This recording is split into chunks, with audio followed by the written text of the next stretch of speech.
Please select your language as you desire. The title of the first session is the JCCI promotion case, promotion of clean city in Vietnam. And this session will be moderated by Mr. Adachi Ichiro of the JICA senior researcher.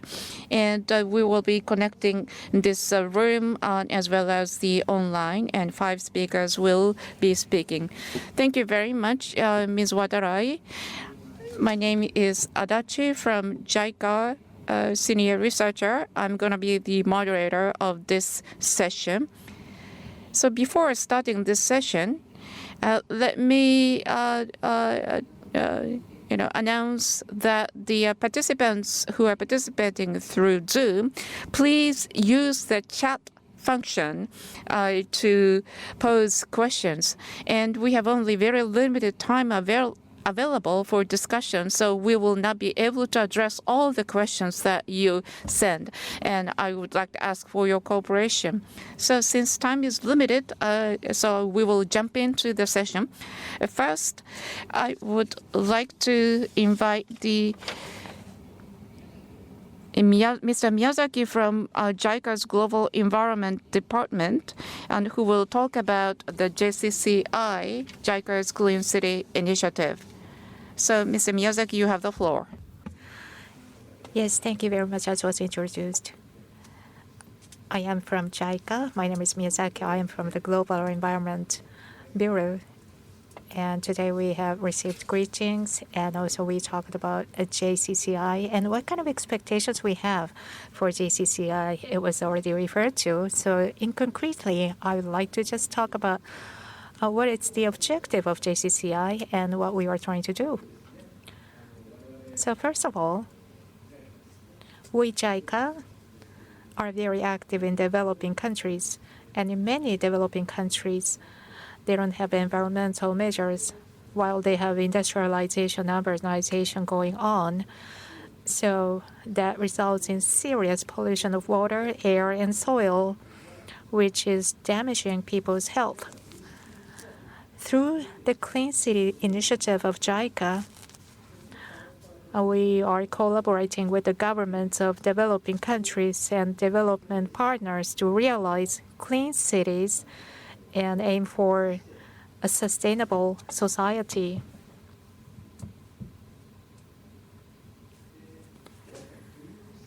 So here is JICA Clean City Initiative. As I mentioned before, in many developing countries, we contribute to a safe and healthy living environment. At the same time, we support sustainable economic growth.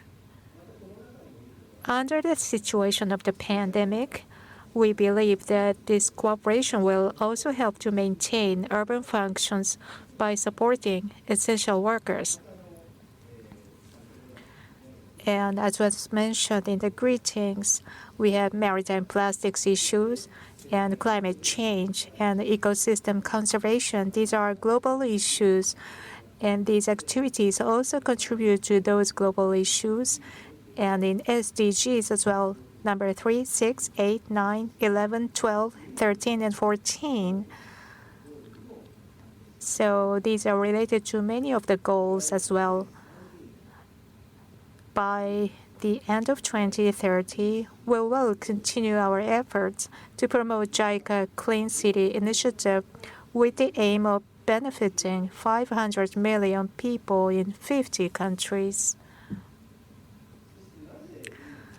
So why do we need JICA Clean City Initiative right now?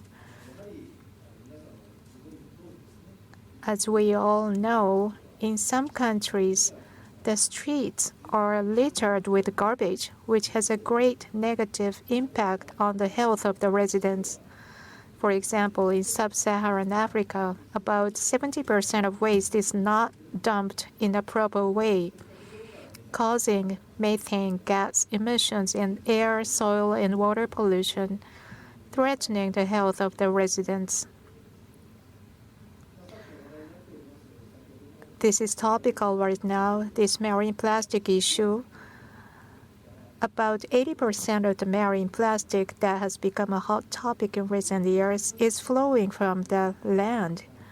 So proper management of waste is extremely important in this aspect.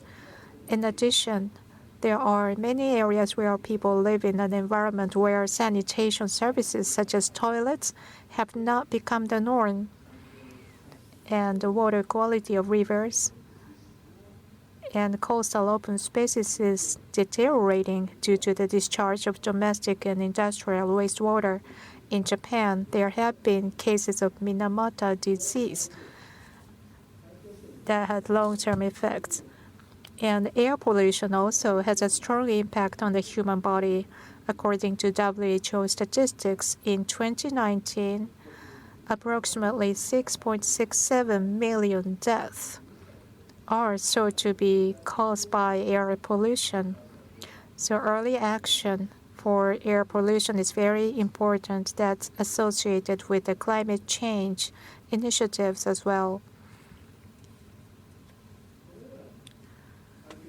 So these environmental problems have a great impact on our lives, communities, and our countries, and the global environment, and are a hindrance to sustainable economic development. Therefore, it is important to take measures for the environment at the same time as activities for economic development and growth. If these measures are delayed, a lot of time and effort will be required to deal with the situation. Japan also achieved remarkable economic growth in the 1950s and 60s, but its environmental measures lagged behind. So the urban environment deteriorated. Since the 1970s, Japan has developed a legal system, and local governments, businesses, and residents have worked together to create a recycling-oriented society that balances economic development and the environmental conservation, leading to the clean city that we see today. Utilizing this Japanese experience and JICA's experience in cooperating with developing countries, we would like to promote measures together with developing countries under these two cooperation policies in the future. Today I have limited time, so this is just one example about waste management. We are thinking of promoting cooperation in 3 stages in waste management cooperation. First, in order to establish a treatment system,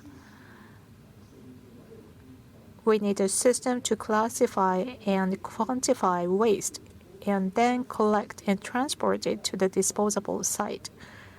That kind of efficient system is very important.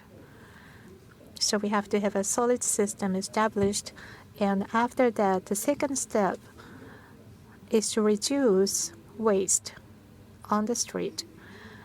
And also we have to transport the waste to the treatment site.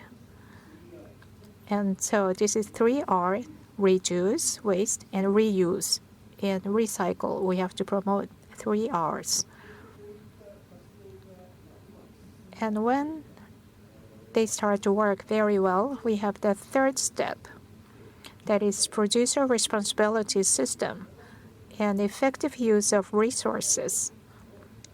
And we would like to aim to have a recycling-oriented society, circular economy, circular society. Depending on the country, the countermeasures should be different.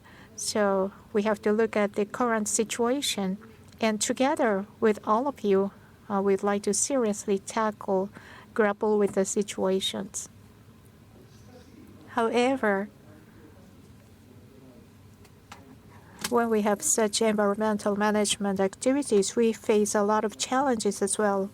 As you can see here on the screen, we have a lot of challenges, not only about technologies and facilities, organization, legal system, finance, and social awareness. All of them are very important.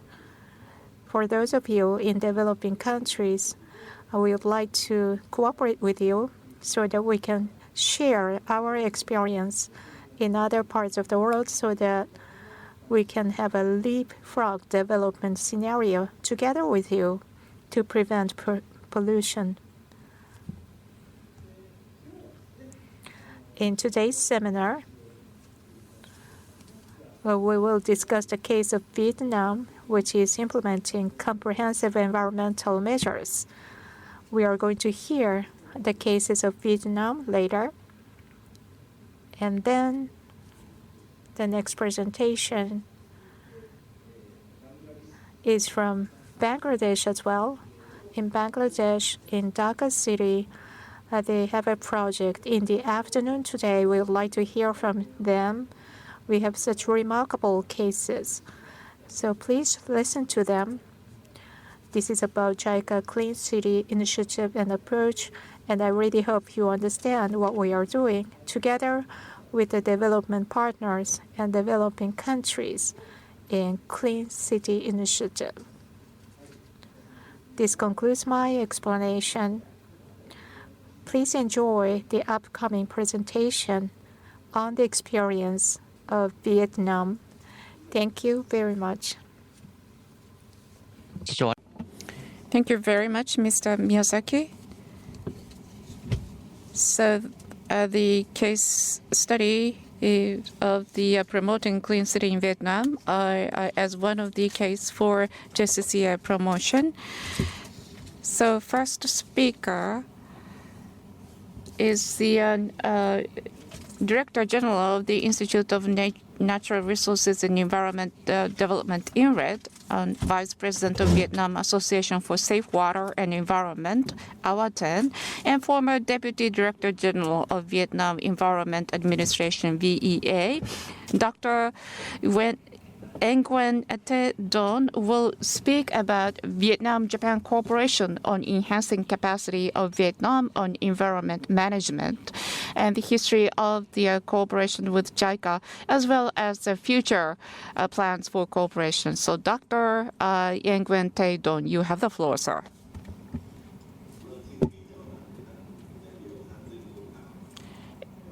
Good morning, participants in the room as well as online. And Mr. Adachi, I'm very pleased to see you once again. And I worked with Mr. Adachi in the past. And Mr. Adachi, when he was stationed in Vietnam, I had an opportunity to work with him. And thank you very much for the introduction.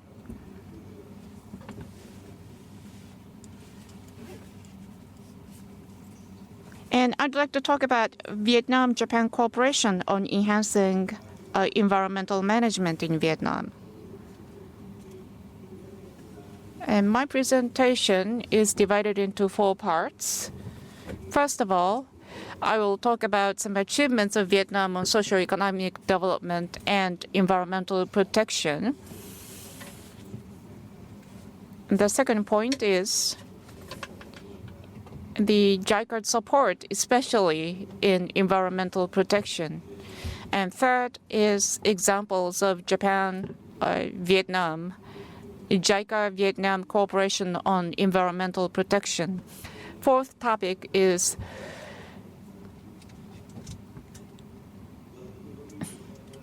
how Vietnam will have to work on the issues that Vietnam have to work on in the future. As you know,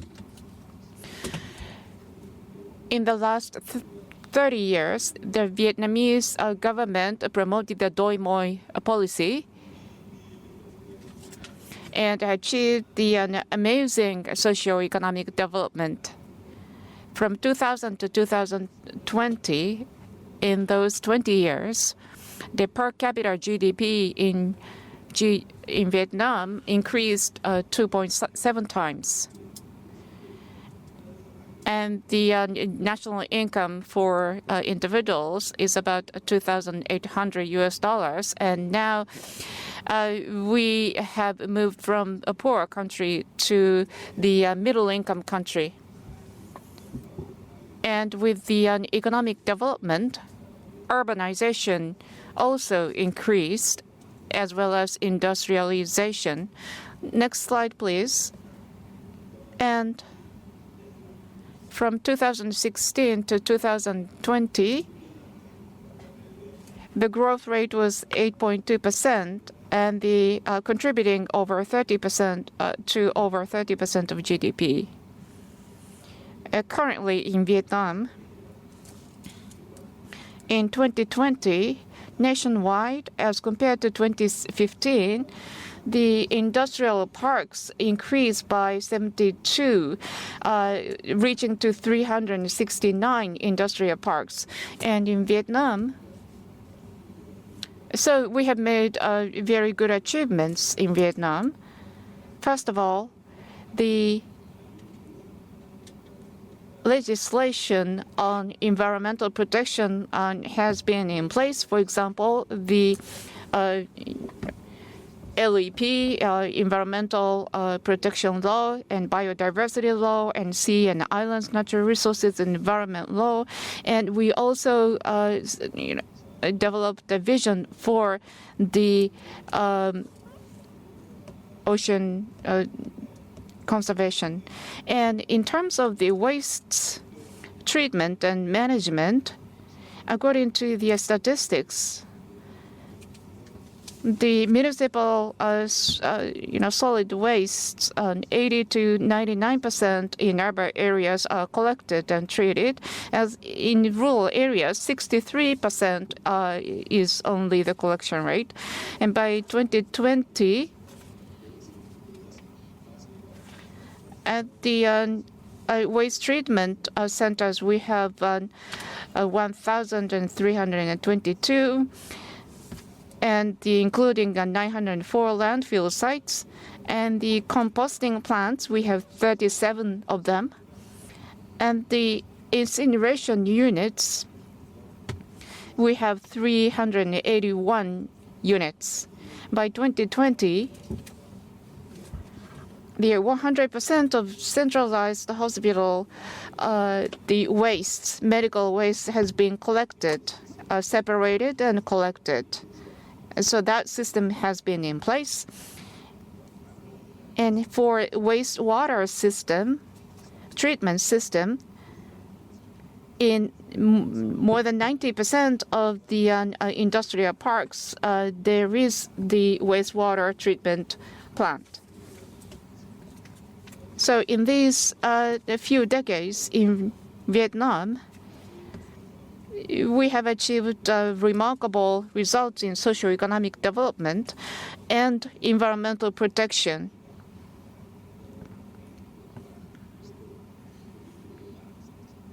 And in the past, we have received cooperation and support from the Japanese government and JICA, which we think were very important. And we were able to conduct various activities, and through them, we were able to achieve such an economic development. And the next slide shows the areas of JICA Vietnam cooperation on environmental protection. First of all, in the policy development and the human resources development areas, and with regard to water and environmental management is the area where we have received the capacity building support, and the solid waste management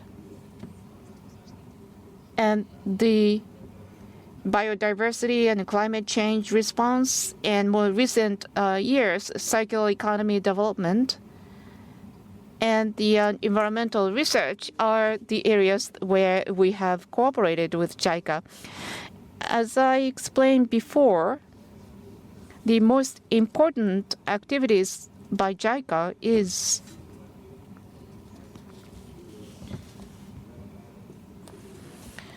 the development of the environmental management and protection legislation, and the experts were dispatched to Vietnam to support in this area. And after that, the training sessions were conducted, workshops and seminars were conducted, and through them, Japan's knowledge and experience was shared with us, especially in 2020. On the law on environmental protection, we have received valuable input and advice from Japan, which we appreciate very much.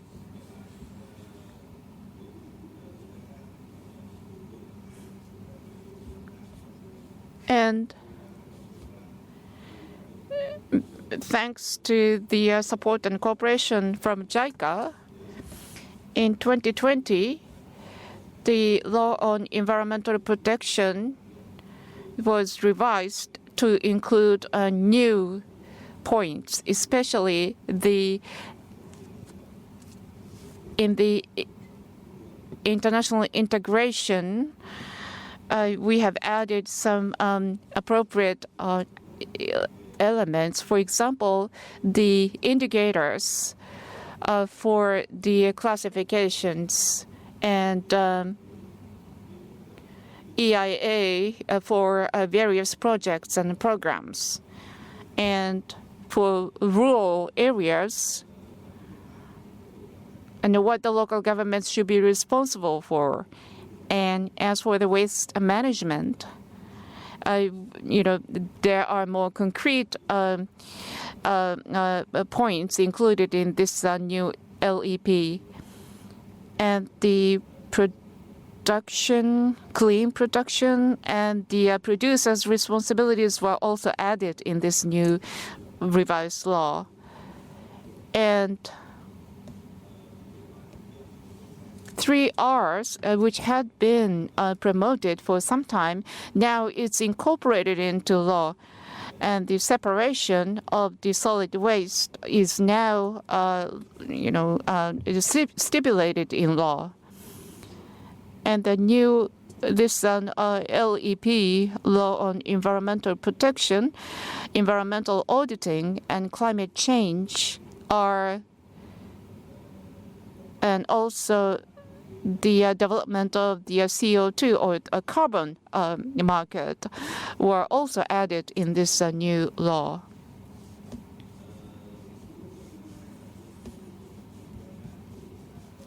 And the second important support provided by JICA on human resource development,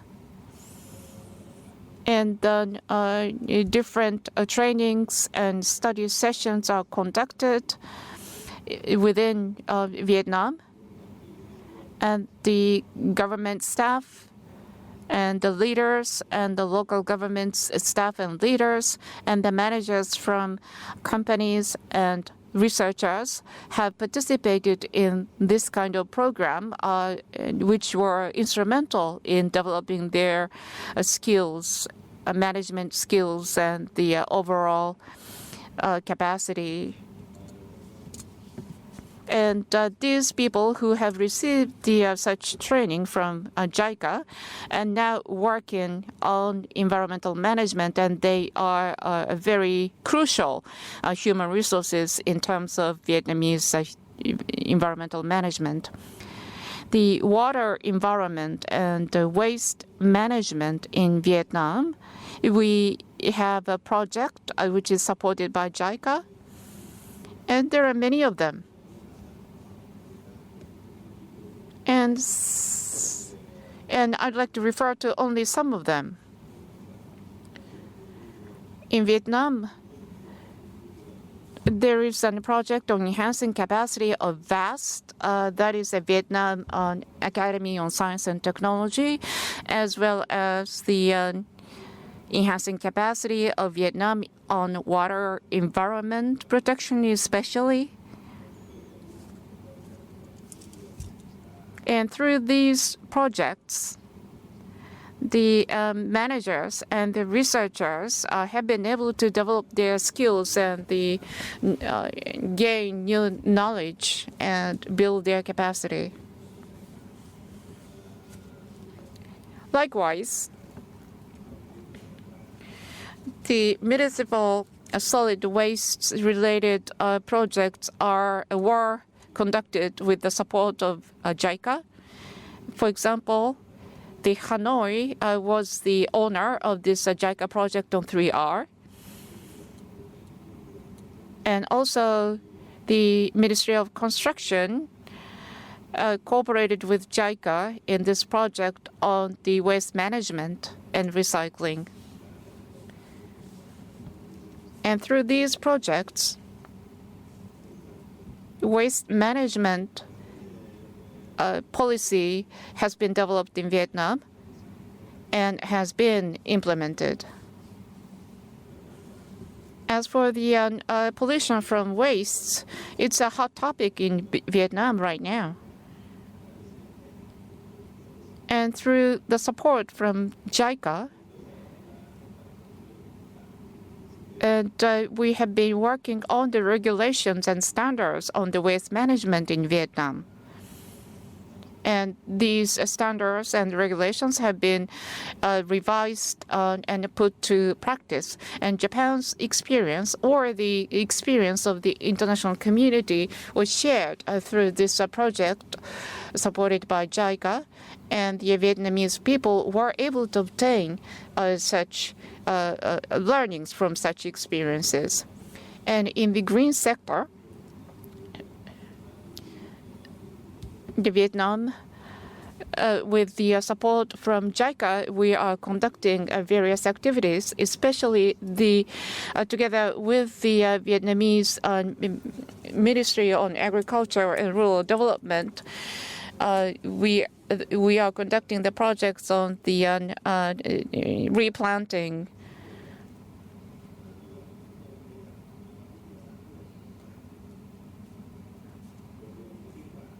and the community-based environmental management is being conducted, and which was instrumental in improving the forest development. However, we still face issues. And one of them is the waste management, especially in the last 2 years during the COVID-19 pandemic. We are seeing increasing volume of wastes, and the volume of wastes in Vietnam is an issue. As you can see from these photos in this slide, the waste coming from the hospitals and the agricultural wastes and the breeding farms. So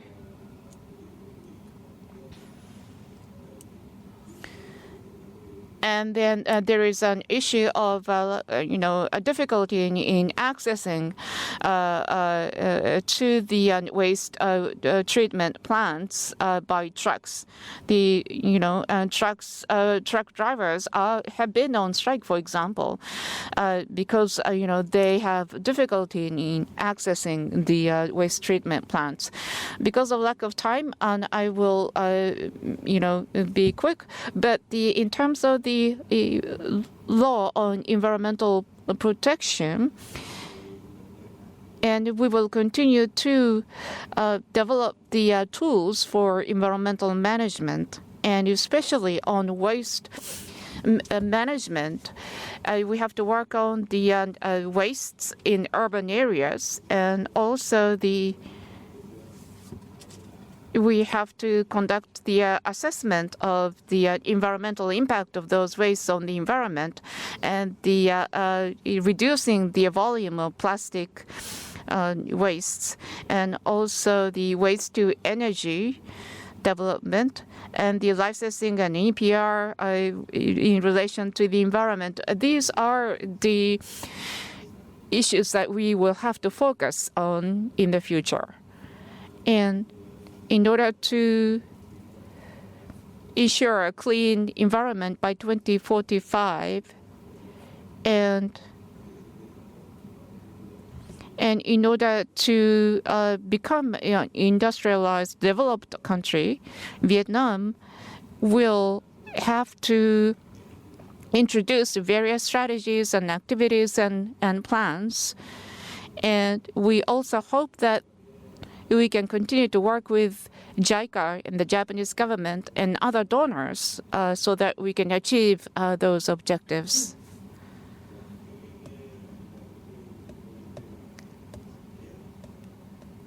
So with that, I would like to close and finish my presentation. And there is only 15 minutes available for my presentation, so I could not explain everything in 15 minutes. But the support from Japanese government and JICA have been very, very helpful for Vietnam, and I would like to once again thank you for that. And we also would like to extend the messages for New Year. Thank you very much. Thank you very much. And thank you very much for also introducing about me. And the environmental policy should be conducted in conjunction with the economic policy in Vietnam. And from the initial support from JICA, we have received a great cooperation from Mr. Don, and I would like to mention that. And so that was the policy from the central government of Vietnam. So next is the rural, the local governments, and we would like to invite the Nguyen department from the Foreign Economic Division, Ms.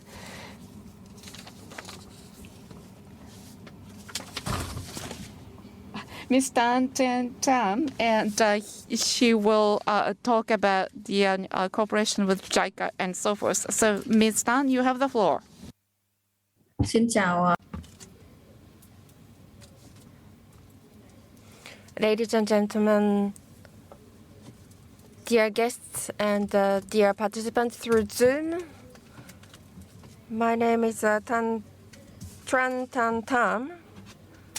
I am working for the Department of Planning and Investment of Quang Ninh Province. I'd like to cover two topics in my presentation. In our province of Quang Ninh, we are cooperating with different local governments of Japan, where I would like to explain about these collaborations, and with JICA. As you know, our province is in the northwest of Vietnam. We have 1.38 million people as population, and we have a long line of border with China, extending over 810 kilometers. And then besides our China borders, we have a long coastal line. And as you know, in our Quang Ninh province, and we have a World Cultural Heritage, and then we developed as a province diverse programs to protect our environment and also cultural assets. Characteristics of these cultural assets and the tourism are part of our environment protection program. We welcomed 14 million tourist visitors on average annually. We have very rich tourism resources in our province. And then electricity consumption and cement consumption in Quang Ninh province is in large volume currently. We have thermal power plants and cement factories as well. In terms of ports in Quang Ninh province, there are deep sea ports, and such as Hainan port, and 20,000 tons worth to 50,000 tons worth vessels can be docked to our province's ports. And we have an international border gate Currently in Guanyin province, we have 3 special economic zones, SEZ, and then the total amount of export from Guanyin province is $5,432 US. And then basically we have coal and then thermal power plants and cement. We have our development has been based on those industries, so that there has been a lot of pollution problems. And since 2001, Guanyin province worked with BGC, both McKinsey and Company, Nikken Sekkei, and Nippon Koei from US and from Japan to develop our master development plan for our province. And based on this master plan, 3 strategies were adopted. First one is developing infrastructures, and second is a policy reform, and third is developing human resources, particularly high-quality human resources development. I would like to give you some details about the first one, developing infrastructures. And we have a Halong-Kamphaek Highway Express Road, and from Halong to the central part, and we have also a national roads developed already.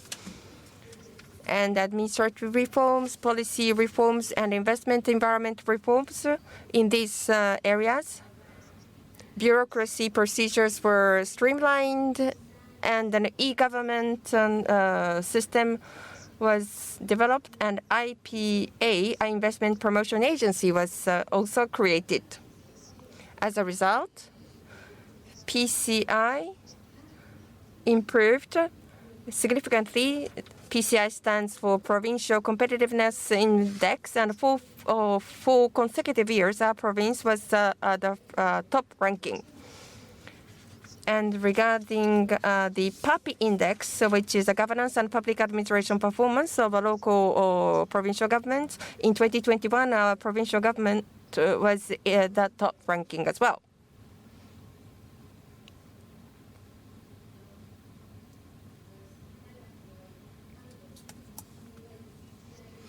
And also, GRDP from 2010 to 2015 of Guanyin province was 7.08%.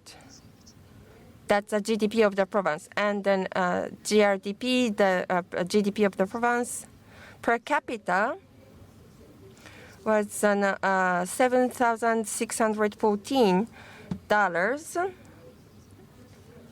which is twofold of the national average income per capita in 2021.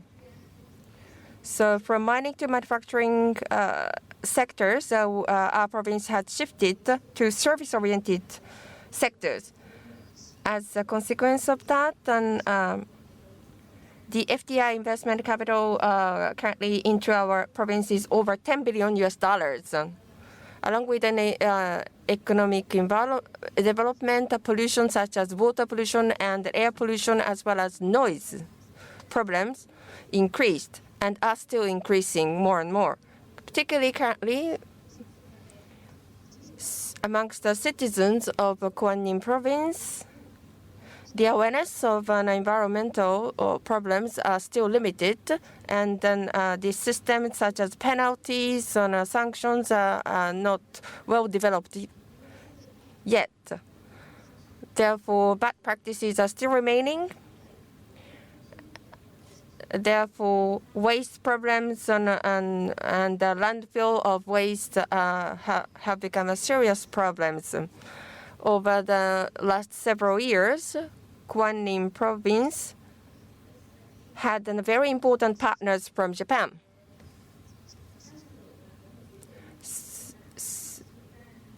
Japan is not only the market for us, but we are sure that Japan will be contributing more and more for our environment, and with Shizuoka Prefecture, Tottori Prefecture, and Sakai City from Osaka Prefecture, and Hokkaido and Shiga prefectures have been cooperating with our province. And Japanese government is a major donor for us. Since from 2015, 6 different projects have been implemented in our province. 3,500 billion Vietnamese dong, which is $145 million US dollars approximately, were the total investment capital funded by the Japanese government to our province. And our capacity building as well as awareness were significantly improved, and particularly between 2016 and 2019, JICA promoted the Halong Bay Area Green Growth Project in Quang Ninh Province. In Halong Bay, green growth promotion through that project in each important area, sustainable growth as well as environmental policies introduction have been implemented. Through the green growth promotion project of the province, green growth as well as sustainable developments are being supported and being promoted. Environmental Protection Fund of Quang Ninh Province was created, and rules and regulations were defined regarding that fund. As for the 6 locations in our province, energy saving and the greater efficiency of the energy use related licenses were issued by the province. And also,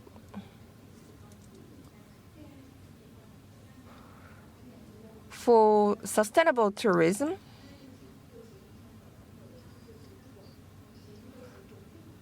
vessels and boats involved in tourism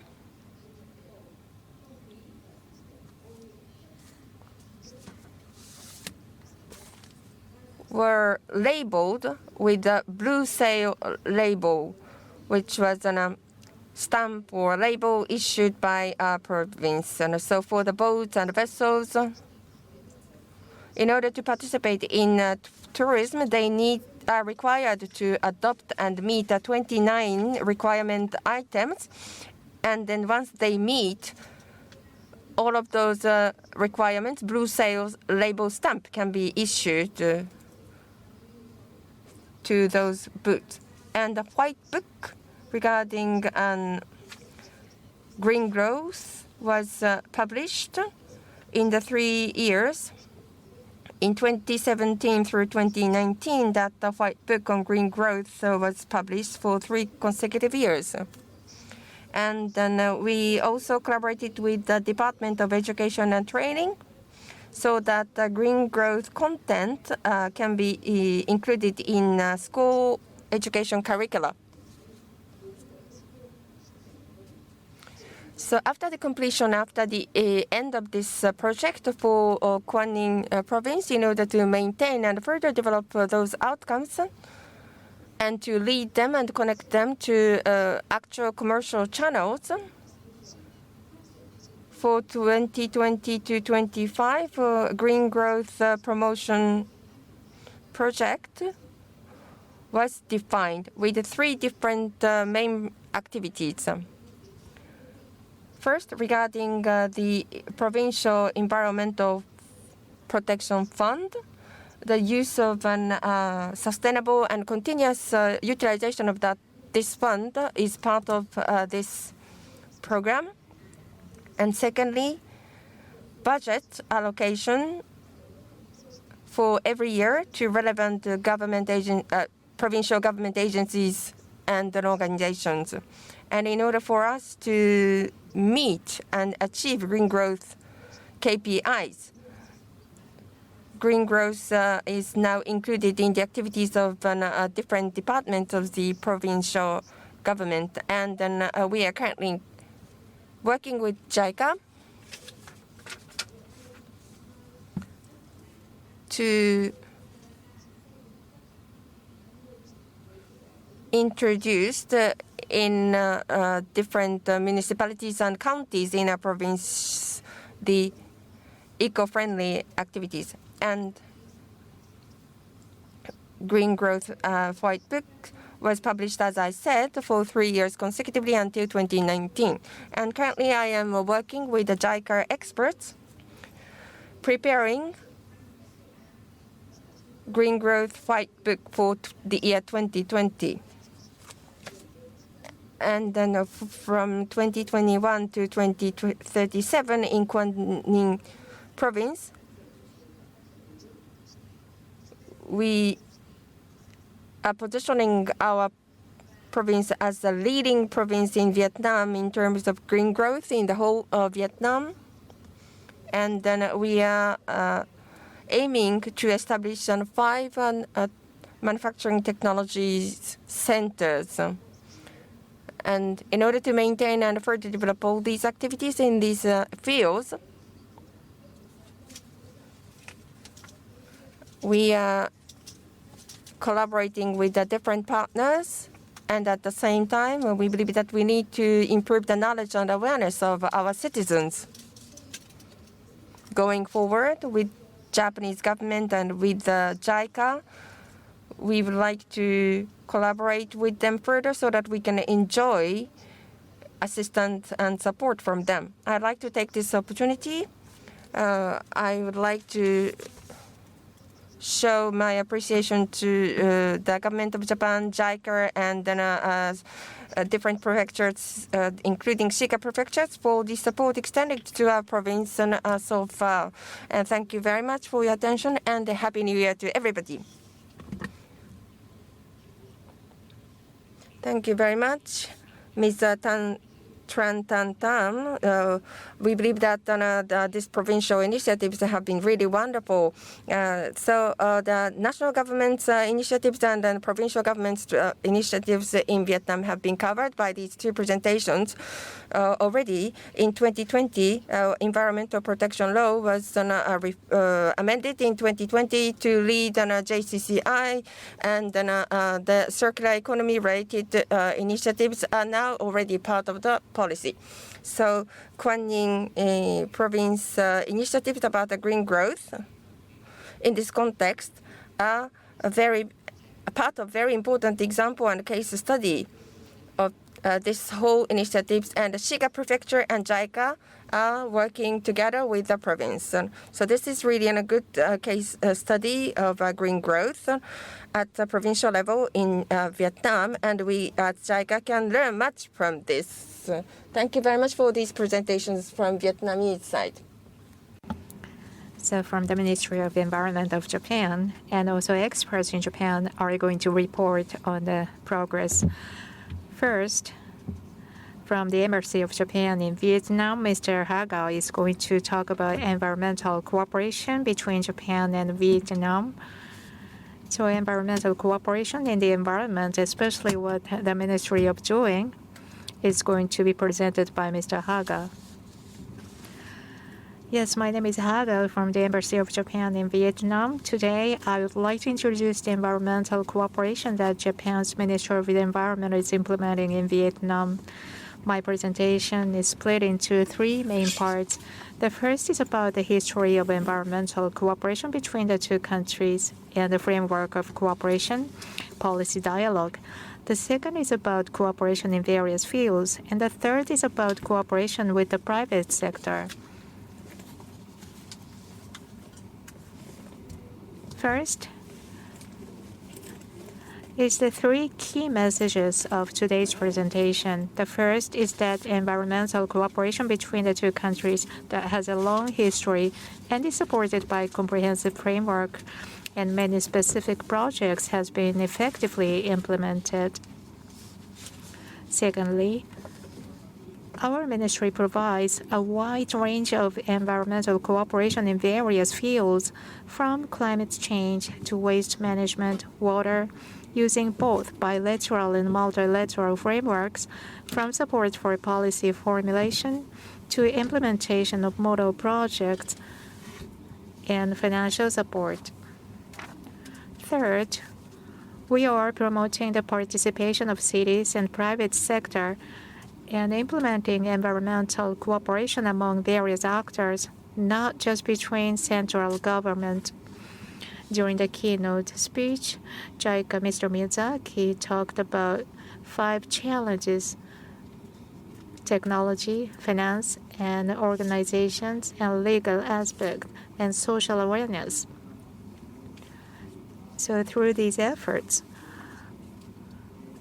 we will have to continue to contribute to the realization of a clean city by challenging all of them. So first, I would like to introduce the history and framework of Japan-Vietnam environmental cooperation and policy dialogue. The history of the bilateral cooperation is here. So the history here, in 2004, it was initiated. Dispatch of JICA Environmental Policy Advisor, a professor at Osaka Prefecture University. At the time, I was dispatched to Vietnam. This was the first one. And from the second advisor, my senior professors and also staff members from our ministry 5 times in a row were dispatched to Vietnam. So together with Monterey, we have had a human exchanges that was the foundation of this cooperation. And not only about the environmental management, there is a very important aspects of the environmental initiatives in developing countries. So since 2010, we started to dispatch climate change related experts. So the big milestone is 2013. There was a signing of a comprehensive memorandum of cooperation between MOEJ and Monterey, and also Vietnam's participation as a partner country in the then nascent bilateral credit system in the same year. So between our ministry and Monterey, every year we have dialogues. In 2021, extension of DJCM up to 2030, and for carbon neutral, we signed the plan for collaboration in terms of the environment. This is for your reference. 2020 in August, Prime Minister Tran and also Prime Minister Koizumi concluded this MOU, climate change and waste, and also water, and also plastics, marine plastics. So there's a range of cooperation going on. Every year we conduct this policy dialogue. And the most recent policy dialogue was held last year when Prime Minister Chin visited Japan, and Minister Ha visited Japan and held a face-to-face policy dialogue with our Minister Yamaguchi. It was the first time in a long time because of COVID-19. It was very meaningful. And toward 2050 carbon neutral, we established a joint cooperation plan, and both ministers signed the documents. So the joint cooperation plan will implement concrete cooperation to achieve to this common goal. And we had the first joint session to talk about the future. So from here, I would like to introduce the actual cooperation programs. This is not related to our ministry, but this is JICA, expert dispatch and advisor dispatch, and also cooperative programs. And as you know, from our ministry, we have dispatched our experts. that made the foundation of the bilateral cooperation. And recently, as was introduced by Dong-san in 2020, the amended environmental protection law, and also a lot of inputs related to the policy making was done, and guidelines and also notifications. We supported them as well for that, to establish law and legal foundations. Not only that, in terms of organizations, we have had comprehensive human resource development, and we were appreciated for that. The next one. In Vietnam, last year, at the time of COP26 in November 2025, carbon neutrality was declared by Vietnam. This is pretty ambitious, and that's welcomed by Japan. We would like to welcome that, and also we share the same goal as well. And to achieve that, we would like to cooperate more and more to achieve the 2050 goal. Right now, for carbon neutrality in 2050, we are establishing a long-term scenario making together with Vietnam, together with the National Institute for Environmental Studies. We are using AIM model to establish what kind of energy mix is required for 2050, and to aim at that, what kind of path we have to take, and also what's the economic impact we can expect. We are analyzing scenarios, and we are giving assistance and also recommendations to the Vietnamese government, and we are supporting their decision makings as well. And in implementing climate change measures, it is first important to visualize how much greenhouse gas emissions are generated by businesses. So visualization is very important. That should be the first step.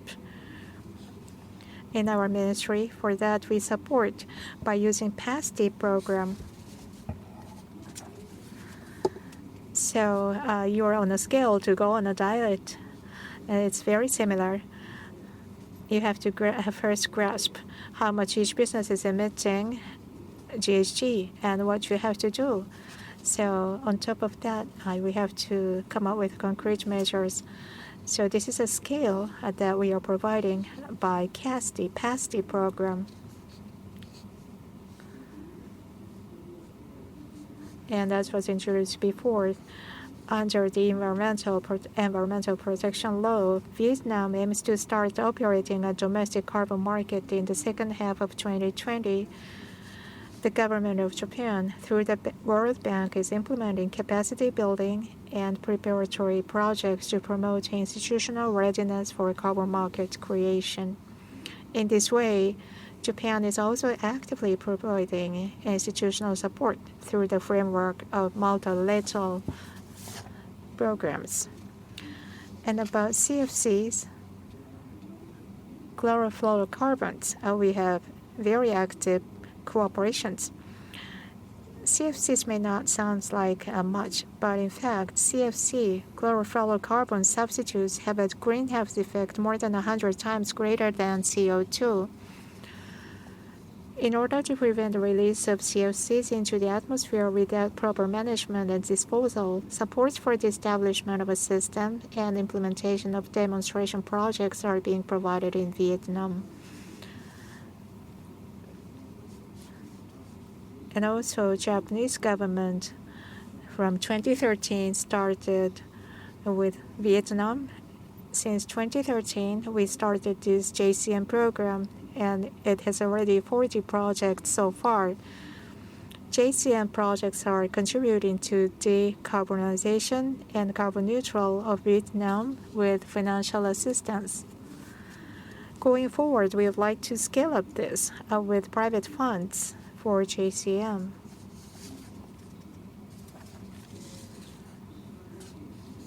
About intercity cooperation, our ministry considers it very important. In Vietnam, we have 5 intercity projects going on. In Japan, zero carbon city should be disseminated. For that, we have public-private cooperation to establish regional decarbonization roadmaps, and we would like to expand this like domino. And in Vietnam, we would like to expand this effort as well. Not only climate change, but in waste management, we have very close cooperation, especially our ministry and MORE Directorate General are in our establishing joint committee on waste management on annual basis to assist in formulation of waste policies. And we are giving input. And also we are supporting local governments, and we conduct trainings for officials visiting Japan. With regard to water quality management, WEPA is a framework through which we are supporting them, and also we have projects to transfer technology and to support Japanese businesses there. And also septic tanks, this is our technology. It has been installed. About 1,300 sets of septic tanks were installed in Vietnam. And air quality in Hanoi, in such big cities, they have serious problems. Japan has been leading to monitor acid rain through E8net. It expanded the scope of projects from acid rain to air pollution, and is now considering implementing a new project. And also this one as well, climate change and also air pollution countermeasures, both of them. Co-benefit technology project is going on, and model projects are going on in Vietnam. Marine litter issue, this is a global issue. But still, we are grasping the situation. Still, research and monitorings are going on. Japan, together with MORE, we have jointly monitoring the situation. And in April last year, because of the financial assistance of the foreign minister, we decided on the grant aid. Next is about cooperation with the private sector. As was mentioned by the keynote speech, the Japan Platform for Redesign Sustainable Infrastructure, JPRSI, was established in 2020. The details were already explained, so I would like to skip it.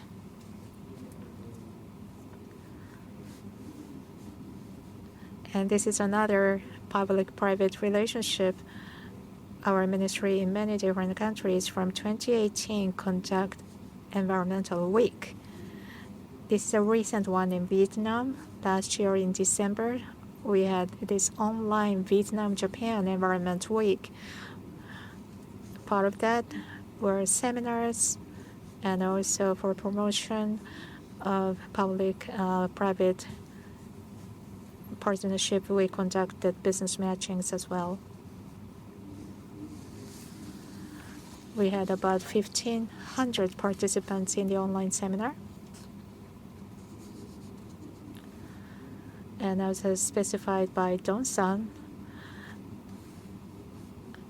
solution for public-private partnership and WTE example is here. In 2019, this picture was taken during the Environment Week, and we had an inauguration ceremony for waste power generation project. And during the week, infrastructure, business matching, all of them were conducted to disseminate Japanese technology, infrastructure, know-how to Vietnam businesses and also the public. And during the week, we conducted these business matching sessions. And a Vietnamese company that has the interest in the waste power generation matched with a Japanese company. As a result, in December last year, this WTE was launched using Japanese technology. Sanitation and also energy issue was established and was addressed as well. And this has financial assistance as well. and CO2 reduction can be contributed to the credit system. So this is a very good example of the bilateral cooperation. I was in a hurry to talk about all of them, but these are key messages. First of all, we have a very long history between the two countries, and we have comprehensive environmental cooperation framework. And secondly, our ministerial cooperation use a lot of tools for comprehensive approaches, and also public-private partnership is being promoted, and we have a lot of actors involved for cooperation through which we are contributing to clean city. Thank you very much.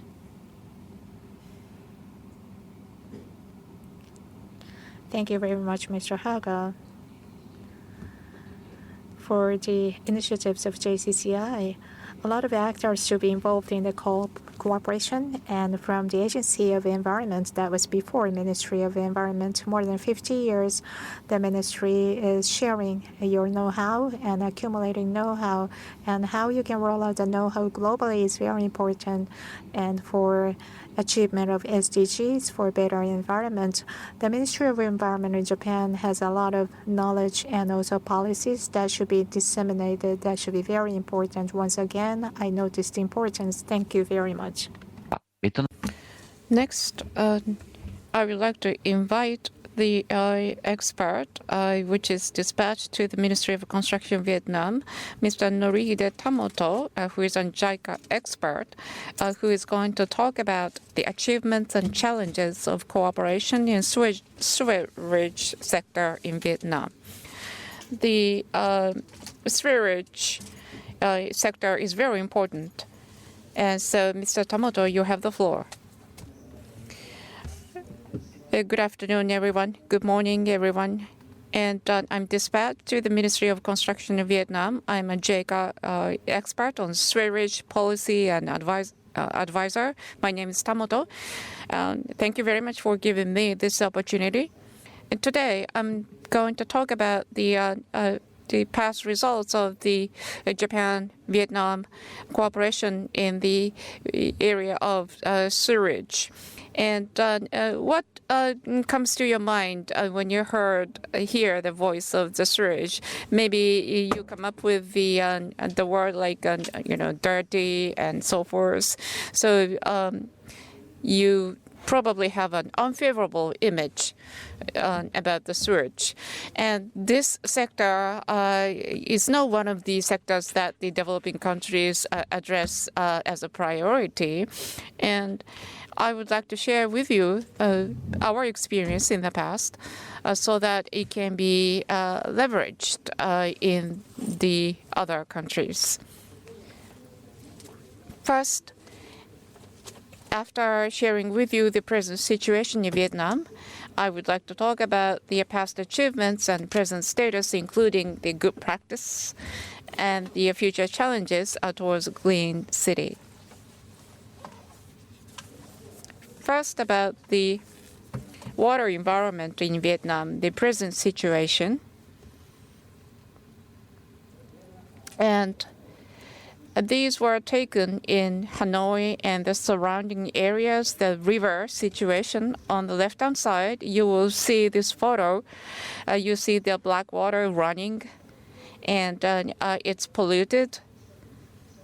But near the river, many people live. But once a heavy rain, you have the heavy rain, you will easily get the flooded area like you see on the right-hand side. Although there have been some improvements, but still we see this kind of situation in many places.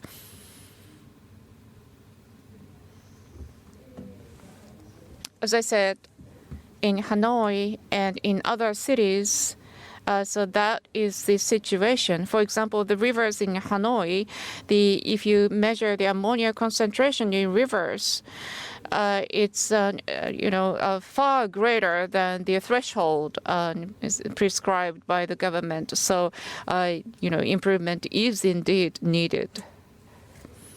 And this is a sludge treatment. When you treat the wastewater, then you get the sludge. And the sewage network is not so widespread, but also the treatment of sludge coming from the wastewater treatment is also another issue. As you can see from this pie chart, most of the sludge is landfilled or it's just discharged without any treatment. As you see on the photo, the sludge collected, which also includes the sludge from the septic tanks, but they are backfilled in the backfilling site. And this graph shows the volume of wastewater treatment ratio in urban centers. The blue line is the result. As of 2020, 14% of sewage is treated in Vietnam, and the red line shows the targets for the country. 50% in 2025 and 100% in 2050. That is the target of the government. In order to achieve that target, a lot of investments will be required in the future. By the way, this 14% in 2020, and this is the same level of that in Japan in 1970. So the Japan's sewage wastewater treatment level in 50 years ago is about the same rate currently in Vietnam. So what was the situation in Japan? In Japan during the 1970s, the situation is very similar to that in Vietnam right now. As you can see from these photos, these situations were as bad as or maybe worse than the current situation in Japan. And probably the children in Japan cannot imagine this was the situation back then. And because of the rapid urbanization and the industrialization, economic development, Japan experienced a very severe and serious pollutions, but we were able to overcome those. So Japan and Vietnam experienced or are experiencing a similar situation.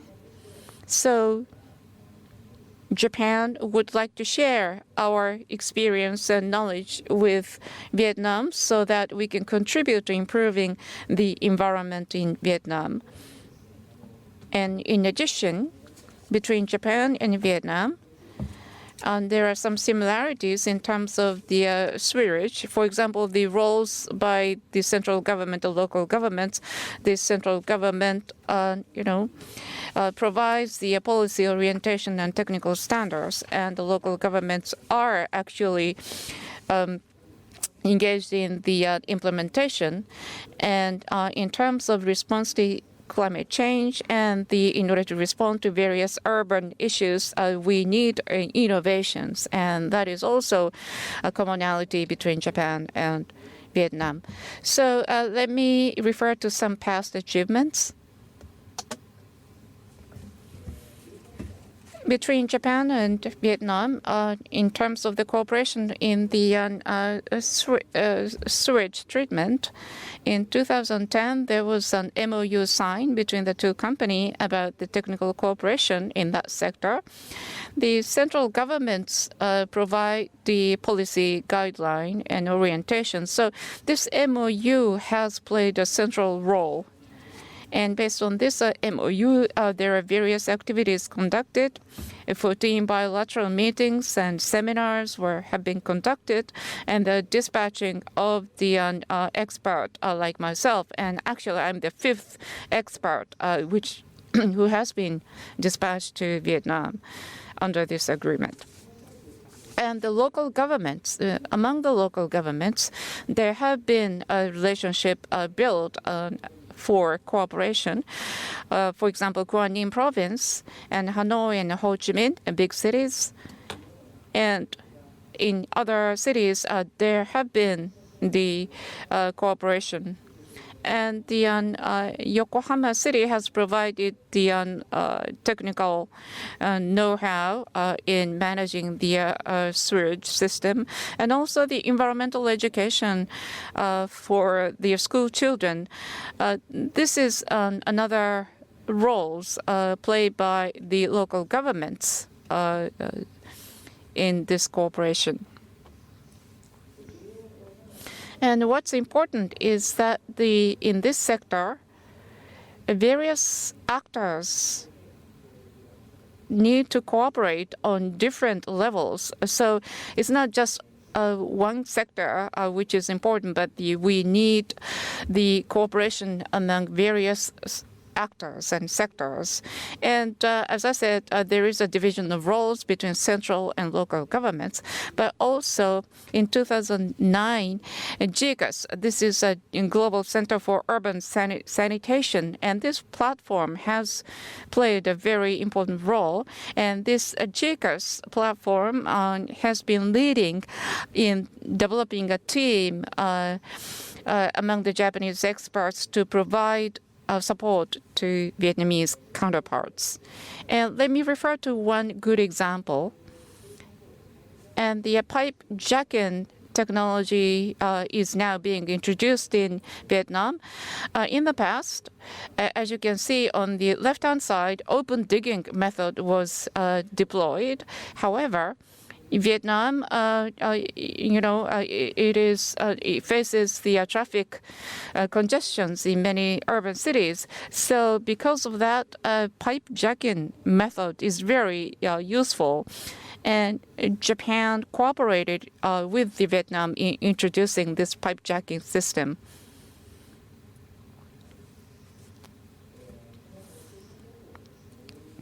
And when introducing pipe jacking technology in Vietnam, we had the JICA playing a very important role. JICA established the Vietnam Committee where the public and private sectors cooperated. For example, there were no design standards for this. So the technical standards were created through this Vietnam Committee, which was then provided to Vietnam. And also because there was a lack of technicians, so the training course was conducted with Japanese cooperation. And these efforts bore fruit.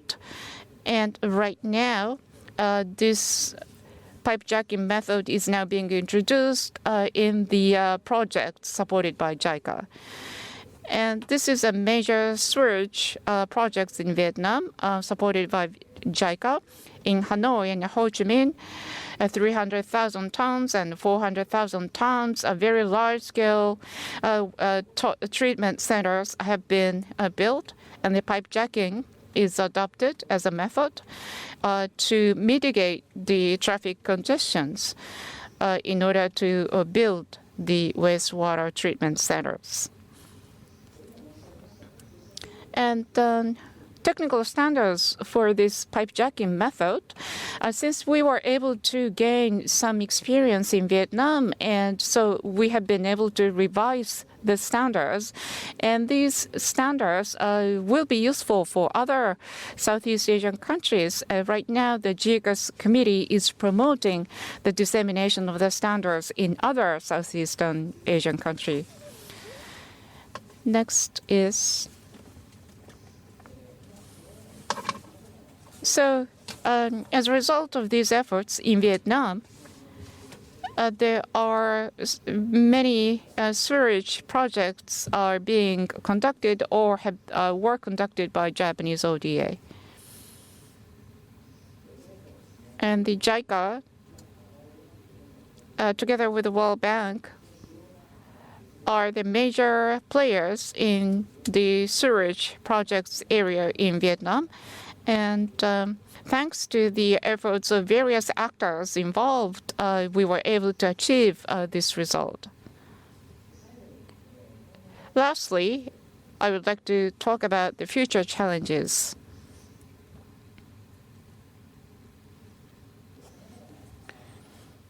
So there are various challenges that we are facing, but let me refer to only 4 of them.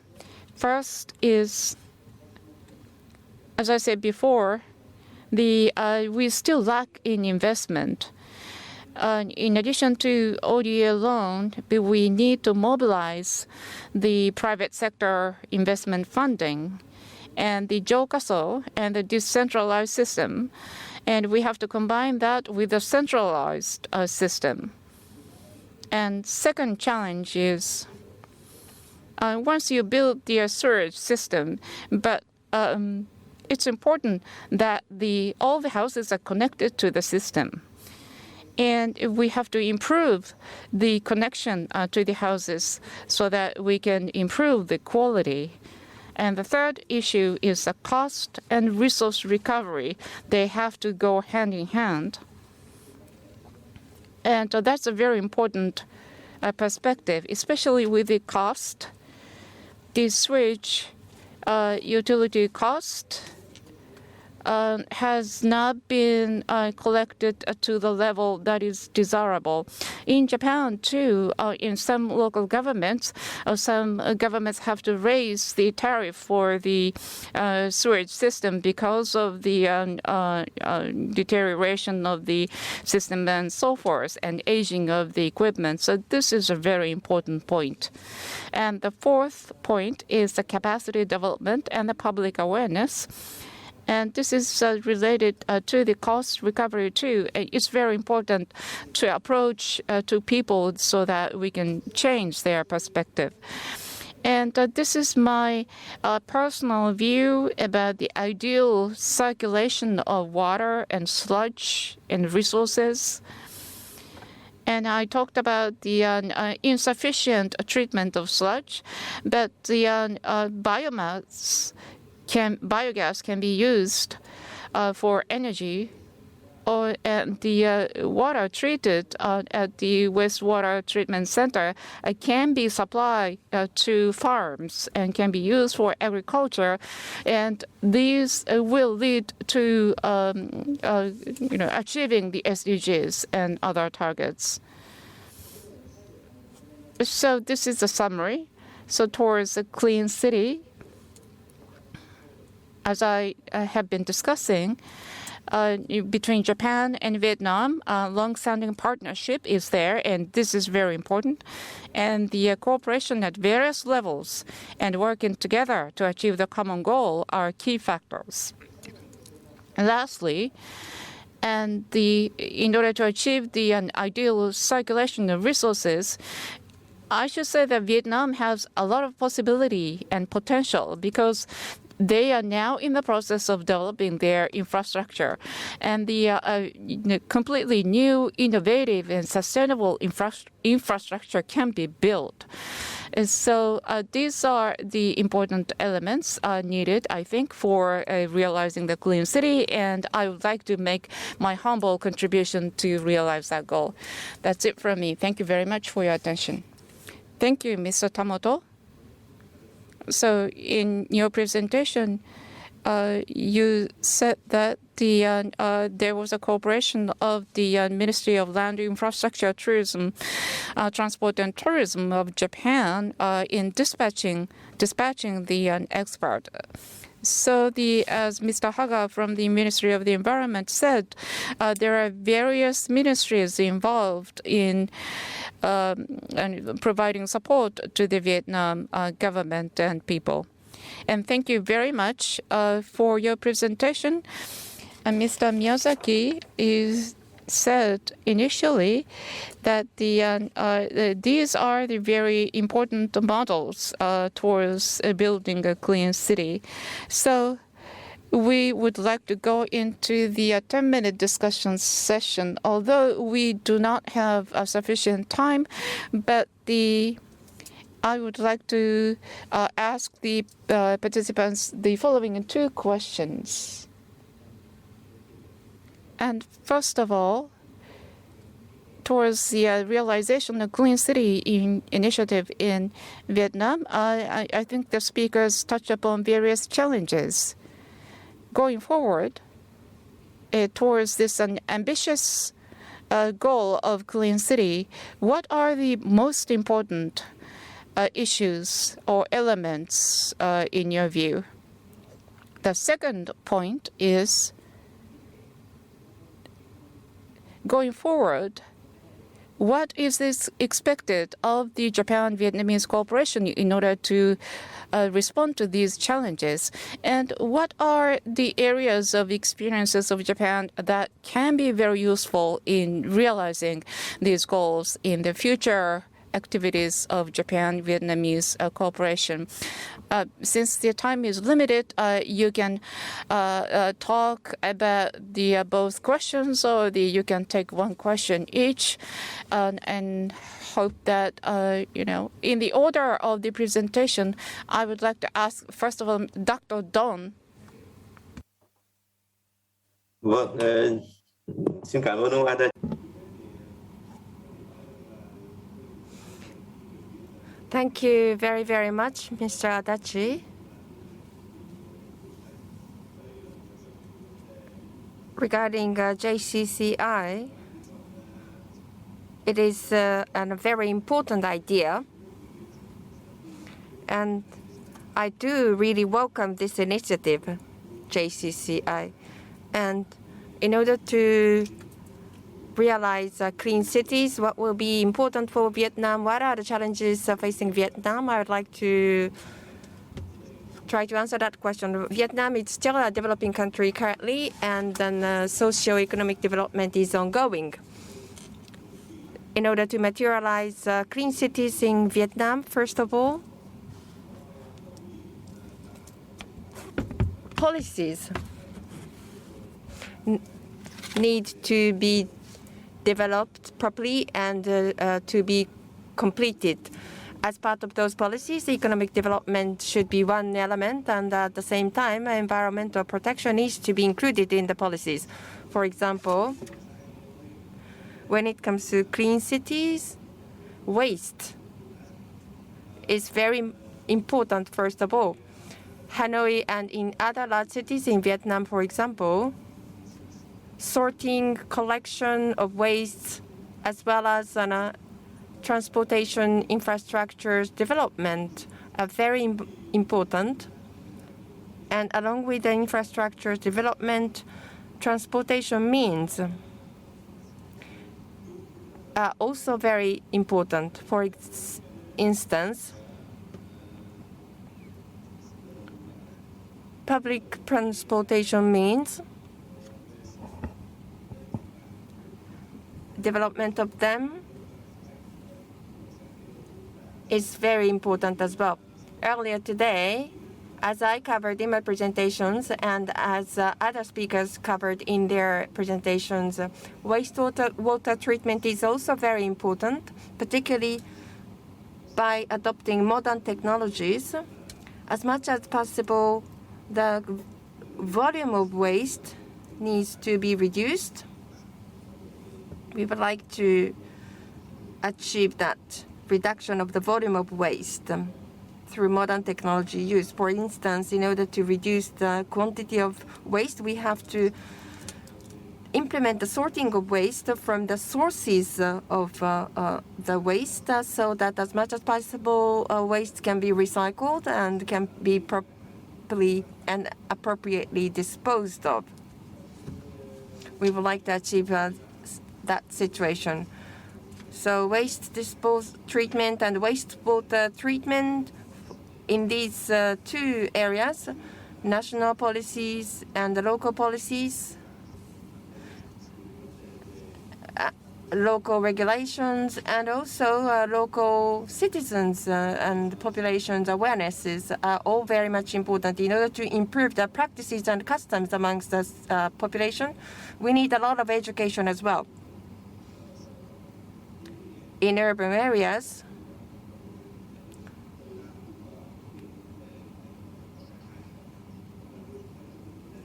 construction works, a lot of them are ongoing in urban areas, and then when there are appropriate regulations about the construction, that will also help materializing clean cities, in my view.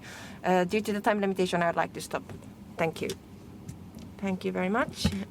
Thank you indeed. As we have just heard from Dr. Dom, various policies have already been addressed to materialize clean cities in Vietnam, but there are at the same time various challenges facing Vietnam to achieve clean cities, and the highest priorities have already been identified clearly.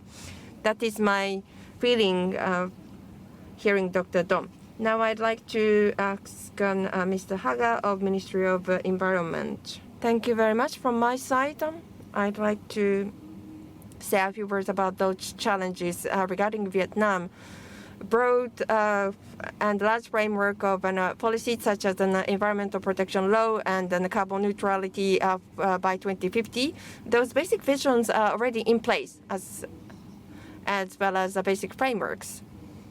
That's already the case now. However, now there are a lot of challenges taking place addressing the agenda. For instance, long-term roadmap creation, specific guidelines and standards development as challenges facing Vietnam currently. We would like to utilize our government-to-government platform to promote a discussion and dialogue to exchange knowledge and views to help Vietnam. And then technologies and also funding can be helps or bottlenecks. And so JCM that I mentioned, I would like for JCM to be capitalized on very much, and then cooperation with the private sector, in my view, is very important as well. And in order to deepen further the cooperation, city-to-seat cooperation and partnerships are very important, and JPRSI type cooperation framework with the private sector, I would like for them to be capitalized upon as much as possible as well. Thank you very much, and Mr. Haga, for very important points. And then last but not least, Mr. TAMOTO, please. Thank you very much. Earlier, in the wrap-up part of my presentation, I already covered to a certain extent these questions. One point I'd like to make here once again is that compatibility of mechanisms which are sustainable only both on an environmental front as well as an economic front. That is very important. As I said, the collection of fees and the levies is not yet complete in Vietnam. And then, as we have been seeing so far, when there are good infrastructures, they have not been really completely used. And so not only developing hardware such as good pumps and local people's awareness, as well as policy consensus and consensus amongst people about the environment and the sewage need to be formed. And it takes a lot of time and a lot of education. It cannot be achieved over a short period of time because it is invisible. Pipes and pumps can be visible and will be remaining in a visible way once created and installed. However, awareness and consensus are invisible, and it takes a lot of time and education. And that leads me to talk about one of the strengths of JICA. Long-term people-to-people cooperation is part of the strength of JICA, and that will be going forward even more important than it has been so far. Thank you very much, and Mr. TAMOTO. It was really a good wrap-up of this whole session with this suggestion made by you. And SDGs and circular economy require the transformation of current societies. This is part of JICA's view as well. So how to shift people's awareness and understanding and focuses toward the clean city. That's very important, and sustainability and maintenance of a sewage and other environmental protecting infrastructures, and how to channel the funding stream toward them and how to boost the awareness of their importance. These are very much important, and then these were part of very much important suggestions and proposals made by Mr. TAMOTO as an expert currently being involved in these initiatives. And Ms. Tran from the Quang province, due to the time limitation, had already left the session, so cannot answer these wrap-up questions. But I would like to thank once again all of the speakers and presenters in this session. And clean city is a very important part of endeavors and leading to the SDGs achievements. And then all the Vietnam cases presented about today are becoming model exemplary cases in that context. And further mutual learning will be even more important going forward. And JICA's knowledge and experiences should be replicated in other countries as well. That's also very important in my feeling. So for all these messages, which I'm sure have been welcomed and received by all the participants and audience of this session, I would like to thank once again all the presenters and conclude this session. So now back to Ms. Watarai. Thank you very much, and bye-bye the speakers from Vietnam. Thank you very much, the speakers and all.